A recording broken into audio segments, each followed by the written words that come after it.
California. Yes, we are. Beautiful, beautiful city. We're going to find out all about it. Yeah. Just arrived. Here we go.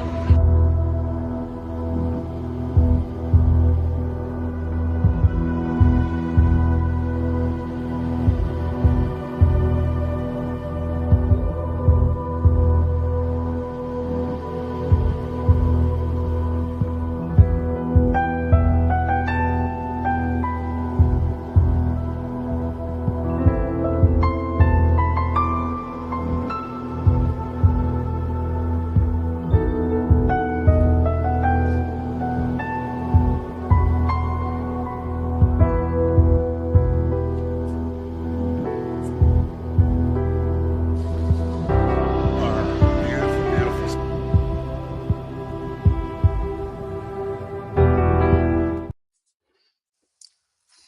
Hello, we are coping. Used to be live talk, right? But now we're just coping. We are telling life stories and about becoming. Because when we started in COVID time, we talked all about coping. Coping was kind of in the air. Everybody wanted to know how to cope. And guess what? Yes. At the end of COVID, it became not as important. And I started feeling restless. And also, what I missed, Scott, was our initial start.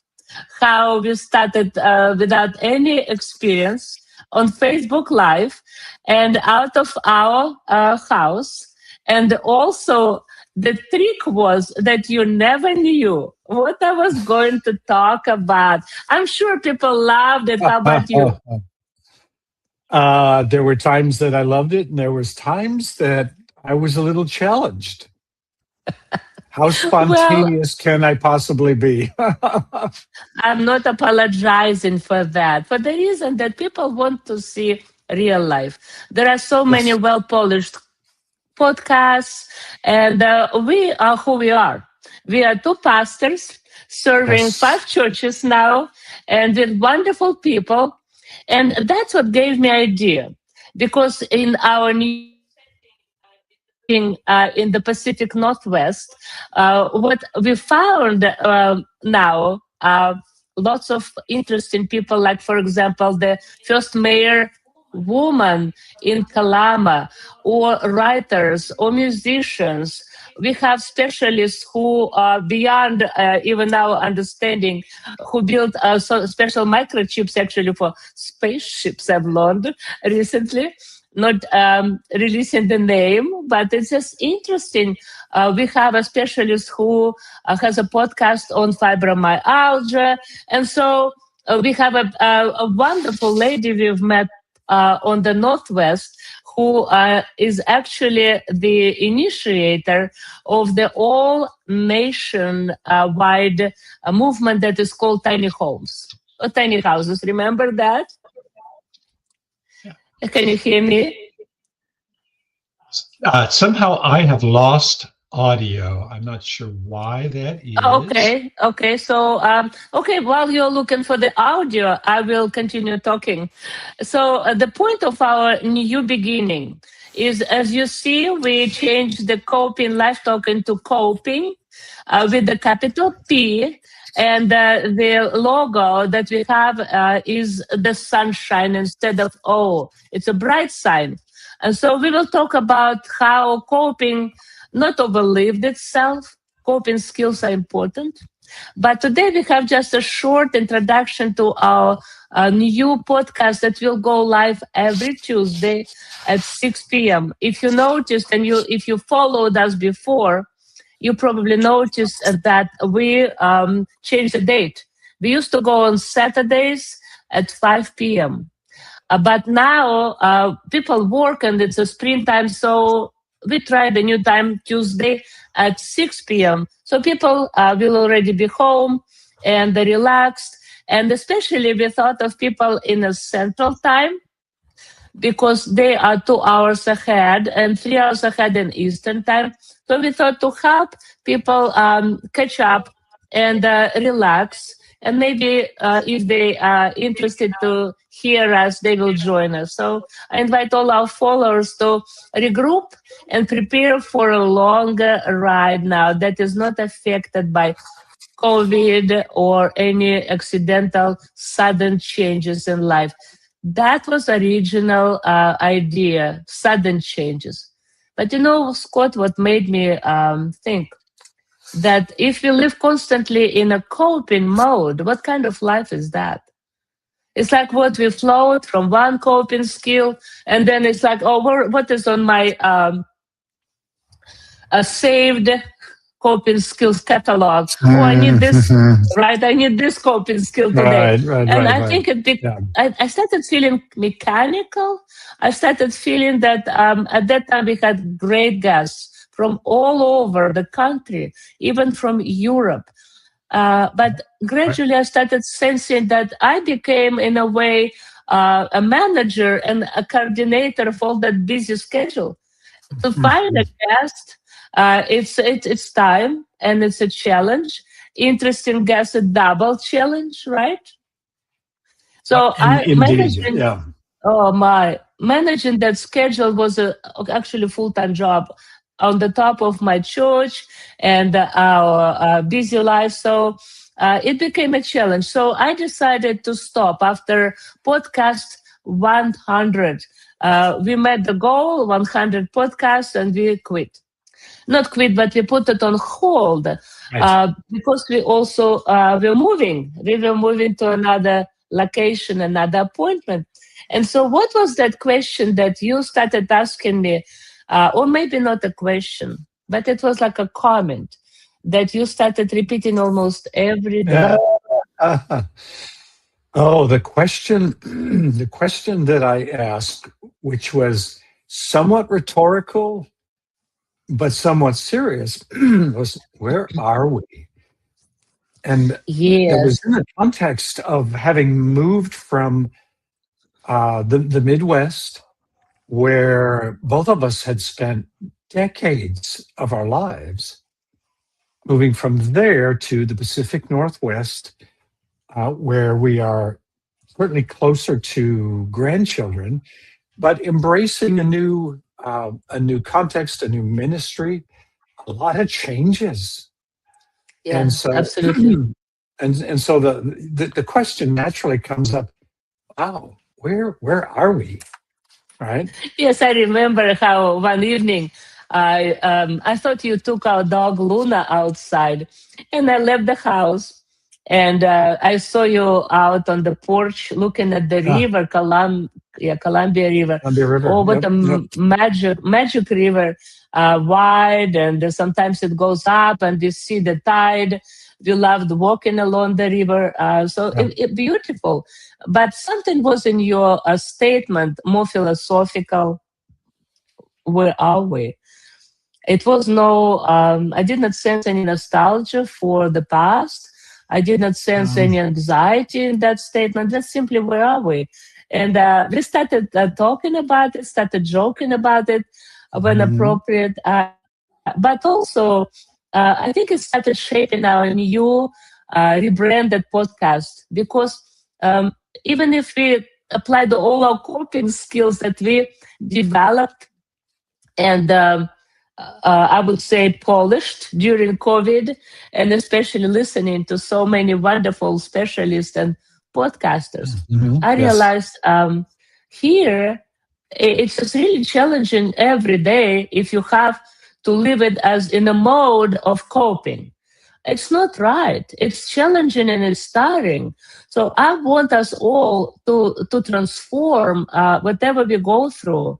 And that's what I think is going through. The idea is of this podcast that we will share stories of people, important stories, exceptional stories, but also unique stories. Each guest that we're going to host is unique. We will have younger women. We will have all the gentlemen. We will have all the women. We will have people from all kind of backgrounds. And I think it's important because this is how different we found Pacific Midwest, Northwest is actually is. people are so rich in their thinking and their stories and their experiences that we are here to learn. But so, and I apologize, I have a cold, of course. You see, that's yeah, pushing through. That's another illustration of reality. So we invite all our followers who followed us for 2 years during COVID to recoup and prepare to listen to stories that are inspiring, not in a way that people coped in a very difficult moment or had multiple coping skills, but in a way that they were able to live and become. So becoming someone who you wanted to be maybe your whole life, and somehow pushing through the difficult time made you who you wanted to be, or maybe you never even knew who you wanted to be, but this is who you are becoming. So you and I are married for 21 years.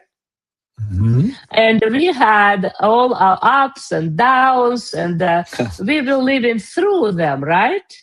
Yes, we So, did. and did you have any coping skills to do that? Oh, coping skills. I think you just have to learn. You have to develop as you go through adversity.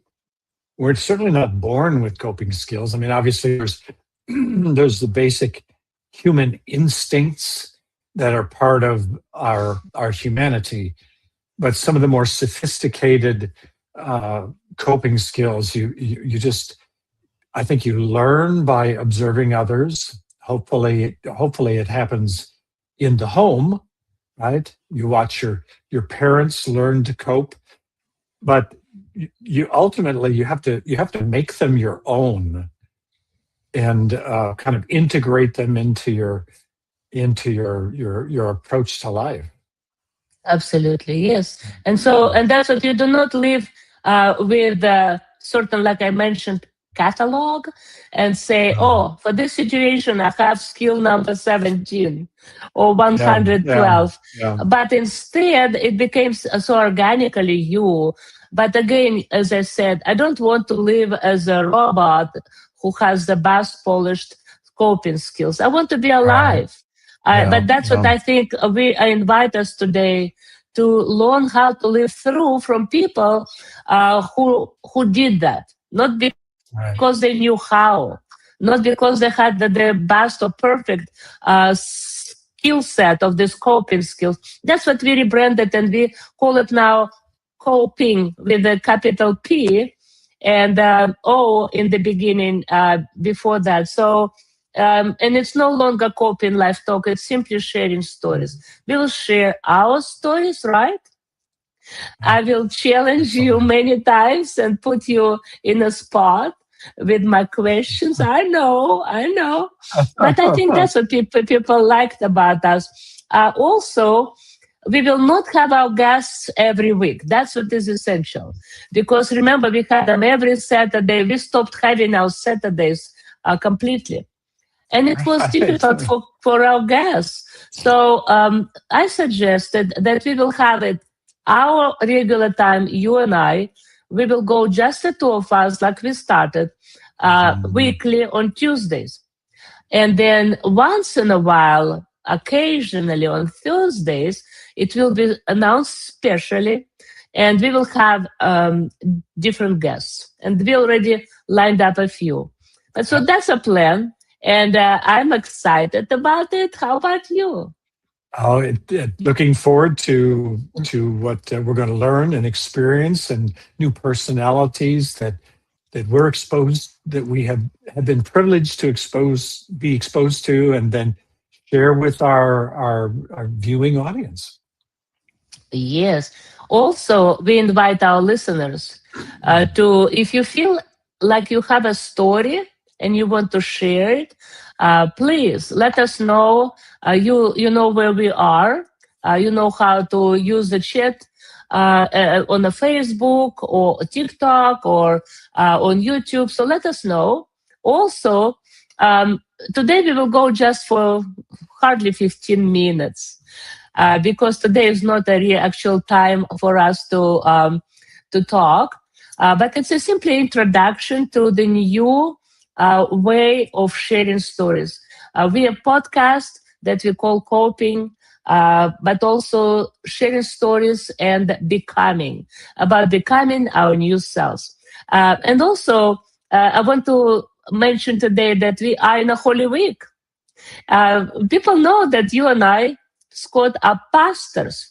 So we serve wonderful 5 churches with the Yes. help of so many great pastors and lay speakers. I would not mention them today, but so we, as CoPing, we're beginning again today. And I invite during this week to slow down a little.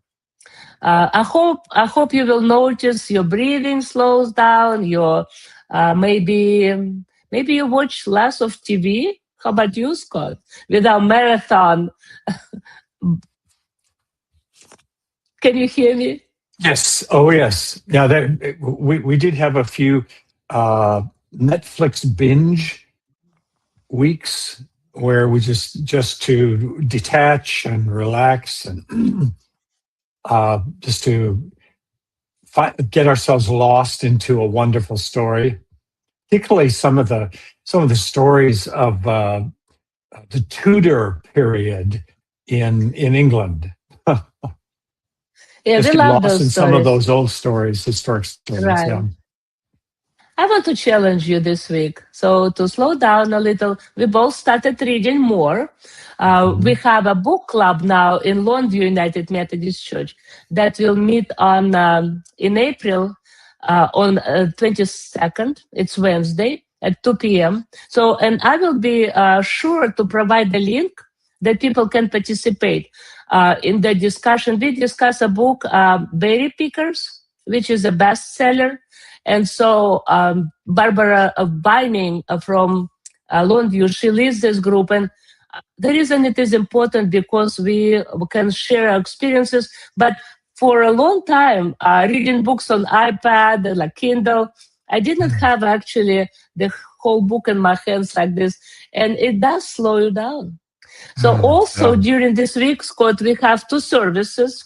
We Right. have a service in Castle Rock during the day, and I invite people to come there at noon to meet others, to have fellowship, and also to experience the darkness, how the darkness comes into the world when we anticipate the light.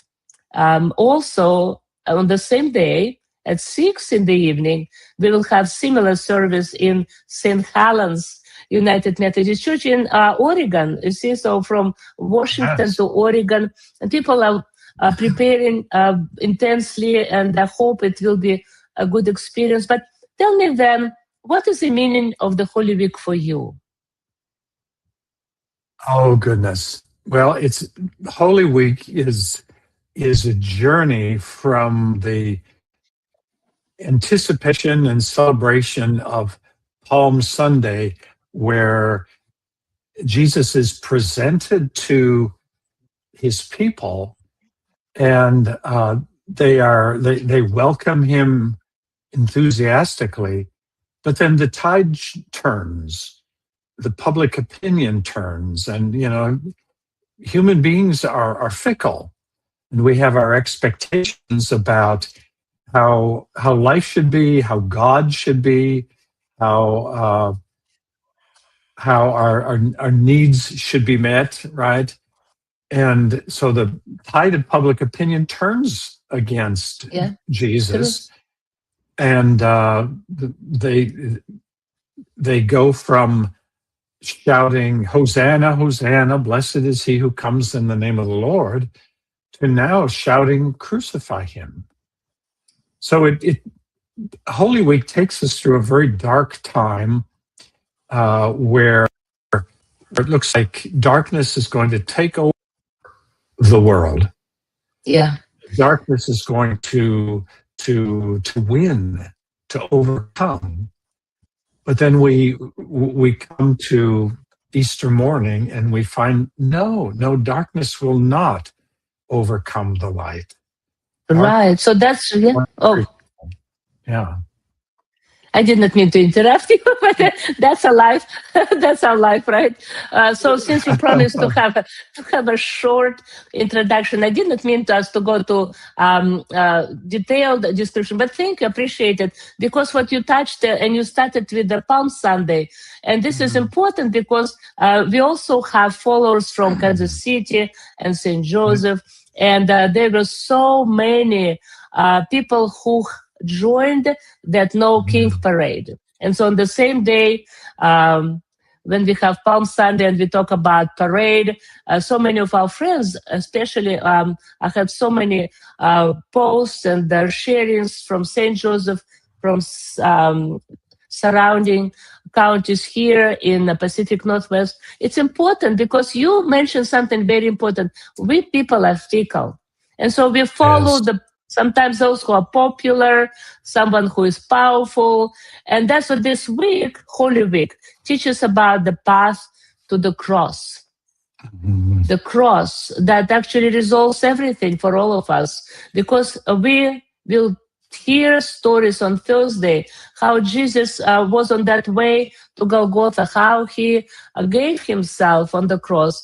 And why? And so people struggle with that concept, and I invite you all to join us and to hear, to understand, because it's not a self-explanatory service, but it is simply you have to live through it.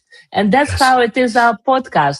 We have to learn to live through pain, through questions, through uncertainty, through doubts, disappointment, without living the one we believe in. Because usually, as fickle people, like you said, we can just start following the crowd. Crowd is very powerful. And this is where we have to be careful to stick to our principles and also to value those values that are like justice and peace and peace in the heart and peace in life, and also to stand up against of injustice and against of what people suffer from when their dignity is put down. So that's what essentially our life is. We learn to push through, but we also need to learn to live through. As much as we value all our coping skills, we wake up and we have to learn to live our lives again. And again, we always tell that bad people not always go through bad times, and we always question why good people have so many problems. But again, everybody does. Everybody does. Yeah. So bad or good, we all have challenges. So I invite you now to join us on next week when we will have a real podcast. Thank you, Scott. You will be challenged, and I invite you to turn off your mic because I started having an echo. But again, yeah. So welcome again, and we are Lydia and Scott. And so I invite you next Tuesday to join us, and we will be faithful listeners to your stories. God bless you. And here is our new advertisement, because not advertisement, but a short video. If you remember, we had the CoPing live talk video, bright and loud music. Now it's very serene, very simple, and this is who we are now.